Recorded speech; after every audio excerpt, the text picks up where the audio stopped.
నా బిడ్డ నా కళ్ళెత్తుకు లేకుండా పోయాడా, నా కళ్ళు అయిపోయాడు. నా బిడ్డ 5 నిమిషాల ముందే నా బిడ్డ నా ఎదురుగా ఉన్నాడా, నా ఎక్కడికి వచ్చి నేను ప్రజావేదికలో ఉండి నాతో మాట్లాడాడా.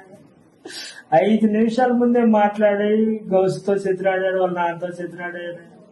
ఆ నుంచి వాడికి హాస్పిటల్ కన్నా నా ఫ్రెండ్ ఉన్నాడు అని చెప్తానని నా కళ్ళు ఎదురుగా పోయాడు.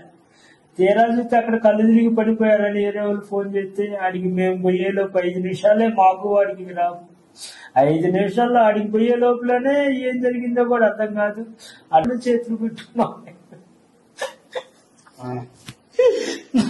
నా బిడ్డను బతికించుకోవాలని కాళ్ళు ఎట్లా బతిలాడుకున్నా కూడా ఒక్కడు కూడా కనికరించలేకపోయాడు. నా బిడ్డ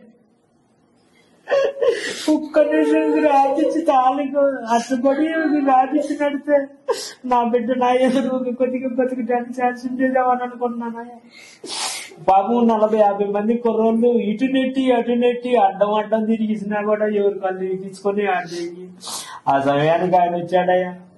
నా బిడ్డ నా కళ్ళు ఎదురుకు లేకుంటే హాస్పిటల్ పోయేసరికల్లా టైం దాటిపోయిందంటే 7:30 గంట దాకా పెట్టింది. ఆ ట్రాఫిక్ నుంచి క్లియర్ చేసుకుని మేము ఊరు బయటకు పోయాలకి ఆ టైం మొత్తం కూడా అక్కడ పోయింది. నా కళ్ళు లేకుండా నా కళ్ళు ఎదురుగా లేకుండా పోయాడా ఈ రోజు.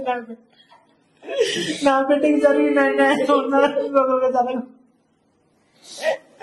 ఇలాంటి పెట్టి ఇలాంటి చేసి నా బిడ్డకి ఆ ట్రాఫిక్ సమస్య ఒకటి లేకుండా కొద్దిగా బతికేవాడు అని ఆశ ఉంటుందయ్యా నా బిడ్డకి. ఆ ఆశ కూడా లేకుండా చేశారయ్యా. నా బిడ్డ కరువు అయిపోయాడయ్యా. నాకు అక్కడికి ఇంకా బతుకుతాడేమోనని ఆ హాస్పిటల్ పోయి నాకు ఇంకా లాభం లేదని అది చెప్పేశారయ్యా.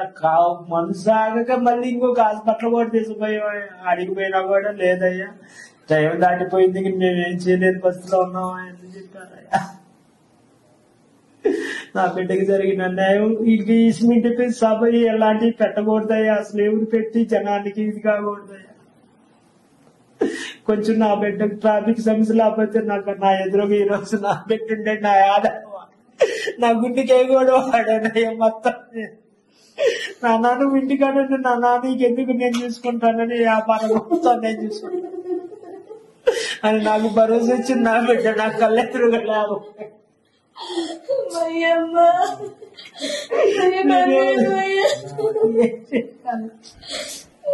నా బిడ్డ నా ఎదురుగా లేకుండా పోతే మా వాడికి చేయాలి, వీడికి చేయాలి. నన్ను నమ్ముకొని చాలా మంది కుర్రోళ్ళు ఉన్నారు. వాళ్ళకి ఏదో ఒకటి నేను న్యాయం చేస్తానమ్మా, నేను చేసి పెడతానా అని అన్ని భరోసాలు ఇచ్చి లాస్ట్ కి వాడే లేకుండా పోయి వాళ్ళ ఆశలు కూడా నెరవేర్చలేకుండా పోయాడు.